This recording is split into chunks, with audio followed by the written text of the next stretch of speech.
दोस्तों नमस्कार। दोस्तों, आपके तमाम फ़ोन कॉल्स आ रहे हैं और कुछ कॉल्स को हम कुछ ज़रूरी काम में व्यस्त होने के कारण रिसीव नहीं कर पा रहे हैं। तो इसकी ये वजह नहीं है कि आप लोग इससे परेशान हों, ठीक है। आप सभी एकदम से निश्चिंत रहें। हम लोग जानते हैं कि आपके मन में जो चीज़ चलती रहती है, आप लोग तमाम लोगों के वीडियोस देखते हैं, तमाम लोगों की बातें सुनते हैं, लेकिन आप लोग सेटिस्फाई तब तक नहीं होते हैं जब तक आपके लिए जो टीम लड़ रही है, लीगल टीम का कोई मेंबर जब तक आपके सामने आके अपनी बातों को नहीं रखता है, तब तक आप लोग काफ़ी निराश और हताश रहते हैं। तो आप लोगों को मैं पहली बात बता दूं कि कोई भी रास्ता, कोई भी ऑर्डर वो आपसे होके जाएगा, ठीक है। आपके बिना ना कोई ऑर्डर आएगा और ना कोई रास्ता जाएगा, ठीक है। पहली बात तो ये मैं आपको बता दूं, आप लोगों ने देखा होगा कि किस तरीके से हम लोगों ने लड़ाई की। जो बोलते हैं ना कि एक एक सौ पे भारी, तो हम 300 लोगों ने 12,000 की फौज, एक 6800 की फौज और एक महाशक्तिशाली सरकार से लड़ाई की। और हम लोगों के जो वकील थे, हमारे जो एडवोकेट पैनल हैं, वो जितना हम लोग मेहनत करते हैं उनको ब्रीफिंग करने के लिए, उतना ही वो लोग भी मेहनत करते हैं अपने केस को जीतने के लिए, ठीक है। यानी कि एक तरीके से हमारे जो वकील हैं वो अभ्यर्थियों की तरह काम करते हैं। और वे मतलब ऐसा नहीं है कि एक तरीके से मतलब वो अपनी मान सम्मान की लड़ाई भी इस लड़ाई को बना चुके हैं। यही कारण है कि हम 300 लोगों ने एक ऐसी लड़ाई को अंजाम दिया कि आप मान के चलिए कि जो लड़ाई कोई सोचने में एक बार उसको लगेगा कि ये तो बहुत बड़ी लड़ाई है। और आज हम बराबर के पार्टनर हैं। दोस्तों, अपना 13 तारीख को केस मेंशन हुआ, आप लोग जानते ही हैं, उसके बारे में हमने भी बताया था। और ये लगभग 3 बजे कोर्ट नंबर 30 में जज साहब उस ऑर्डर को सुनाएंगे और पूरी कोशिश रहेगी कि हमारी टीम वहाँ पे प्रेजेंट रहे। और उसी दिन हमारे EWS का जो मैटर है, जो हमने याचिका डलवाई है लखनऊ बेंच में, उसी दिन उसका भी केस लिस्ट हुआ है और जस्टिस आलोक माथुर की बेंच में वो सुना जाएगा। और वो एडिशनल में लगा हुआ है, तो उसके सुनवाई की चांसेस तो कम लग रहे हैं। और उसके अगले दिन प्रयागराज बेंच में EWS का मामला सुना जाएगा।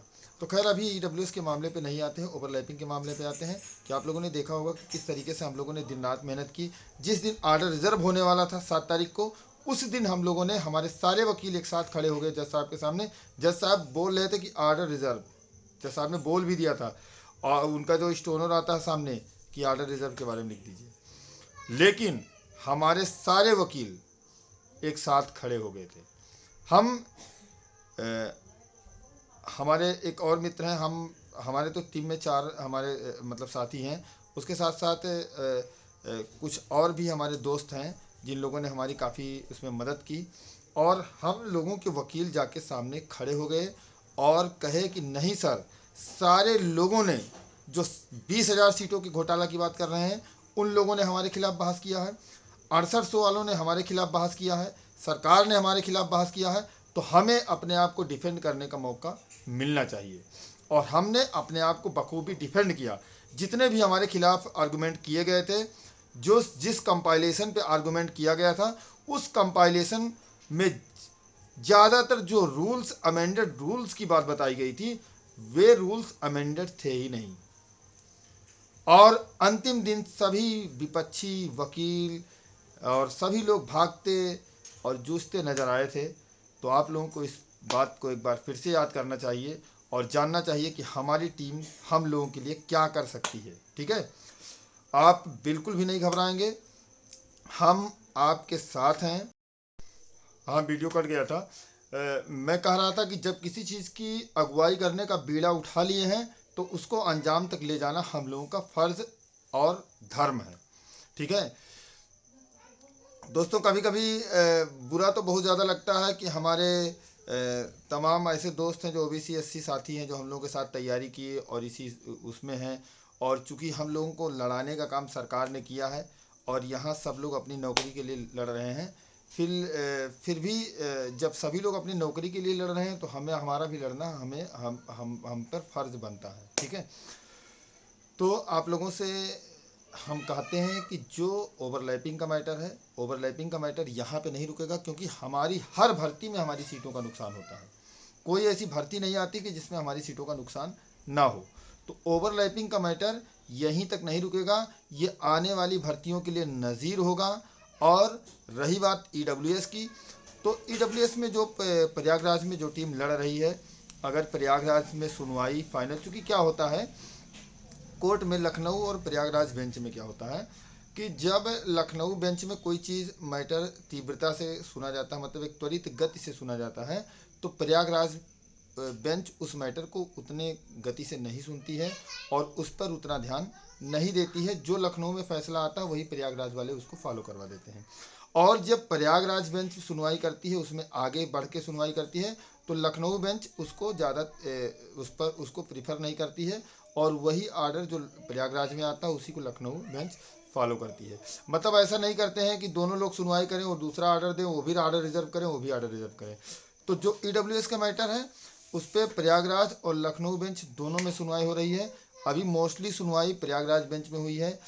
तो हम प्रयागराज में जो टीम सुनवाई करवा रही हैं उन सारी टीमों के साथ संपर्क में हैं, उन सारी टीमों का साथ देने के लिए पूरी तरीके से तैयार हैं और हम लोग पहले से पुराने याची उसमें हैं। रही बात लखनऊ की, तो लखनऊ बेंच में जो हमारी याचिका है, अगर लखनऊ में सुनवाई आगे बढ़ती है तो हम पूरी तरीके से लखनऊ में डोमिनेट करने के लिए तैयार हैं। हम अगर लखनऊ में सुनवाई हुई तो हम सारी टीमों को साथ लेकर और सरकार को मतलब ऐसी लड़ाई लड़ेंगे लखनऊ में कि सरकार याद रखेगी कि किसी टीम ने इस तरीके से लड़ाई लड़ी है। ठीक है, तो आप लोगों को फिलहाल बता देना चाहते हैं कि आप लोग बिल्कुल भी ना घबराइए। घबराना आपका काम नहीं है, आप अपना काम करते रहिए। आपका जो चिंता करने के लिए हम लोग यहाँ पे मौजूद हैं।